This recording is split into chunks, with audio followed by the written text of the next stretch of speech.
নমস্কার বন্ধুরা, আমি ডক্টর মানস দাস। সবাইকে আমার ইউটিউব চ্যানেলে স্বাগত জানাই। আশা করি সবাই সুস্থ আছেন এবং ভালো আছেন। আজকে আলোচনা করব একটি কমন শোক সমস্যা নিয়ে, যেটি হলো অতিরিক্ত হাঁচি বা সর্দির সমস্যা নিয়ে।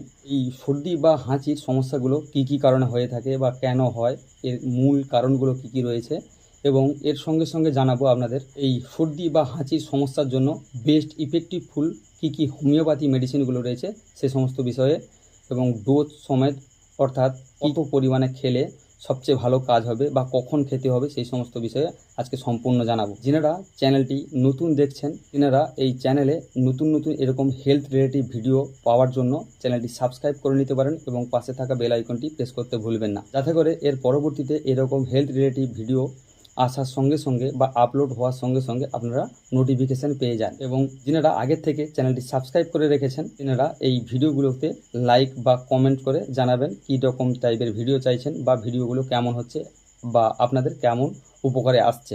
এরপরে চলে আসবো মেন বিষয়বস্তুতে। এই সর্দি বা অতিরিক্ত হাঁচি কি কি কারণে হয়ে থাকে, কেন হয়, এই সমস্ত বিষয়ে আজকে আলোচনা করব।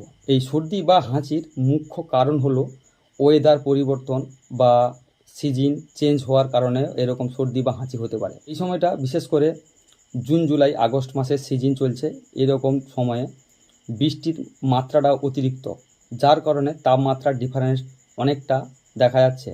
দিনের বেলা খুবই তাপমাত্রা বা রাত্রিতে তাপমাত্রার অনেকটা ডাউন হয়ে যাচ্ছে, যার কারণে এরকম ওয়েদার বা তাপমাত্রার ডিফারেন্সের কারণে আপনাদের সর্দি বা হাঁচি এরকম টাইপের সমস্যাগুলো খুব খুব করে দেখা যাচ্ছে। এছাড়াও আরেকটি বিশেষ কারণ হলো অ্যালার্জির কারণ।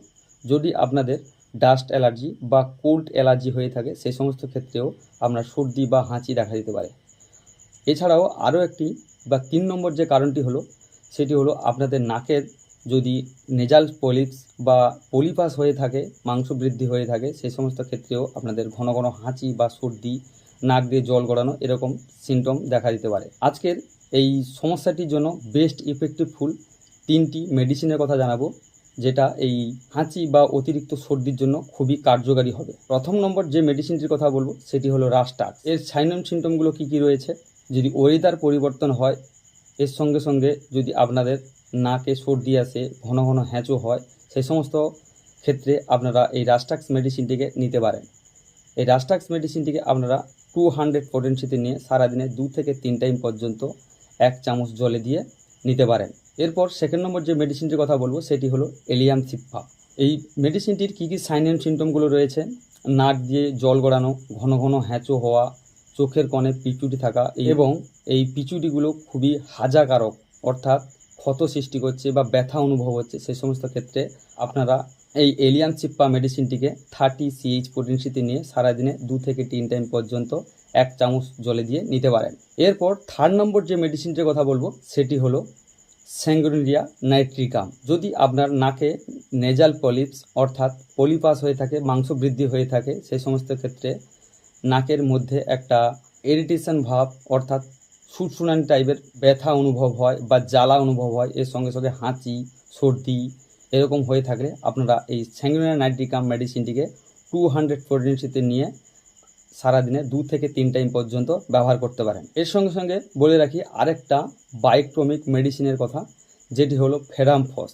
এই ফেরামফস মেডিসিনটিকে আপনারা 6x পোটেন্সিতে নিয়ে সারাদিনে 3 থেকে 4 টাইম পর্যন্ত 5টি করে বড়ি উষ্ণ গরম জলের সঙ্গে নিতে পারেন।